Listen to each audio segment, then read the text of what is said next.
Let's turn your FastAPI path parameters from basic strings into actual superpowers. So how can just one line of Python completely supercharge your API? Let's find out. Basically, it's just a variable in your URL, like an item's ID or a username. So here, item ID is just plain text from the URL. It works, but it's pretty basic. Okay, now for the real magic trick. We're going to use standard Python type hints. See that? Just by telling FastAPI that item ID should be an integer, everything changes. This one little change gives you 3 incredible superpowers, and they're all automatic. First up, automatic data conversion. Plus, you get sweet auto-completion right in your editor. Superpower 2 is validation.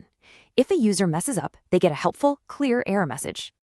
And number 3, automatic interactive docs. Your API is now fully documented and even testable. Okay, with all this power, there are a few important rules you gotta follow. Watch out, because order really matters. The first path that matches the request is the one that wins.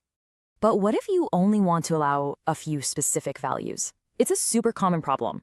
The answer is using Python's enums. They play perfectly with FastAPI, giving you a nice dropdown.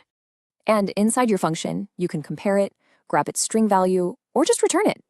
All right, let's tackle a tricky one. What if your parameter actually contains slashes, like a file path? Easy. Just add path to your parameter, and it'll match everything that comes after it. And here's a little pro tip. Need a leading slash in that path? Use a double slash in the URL.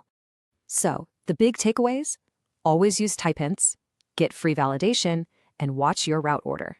So if type hints can do all this for URL, what else can they do for your API?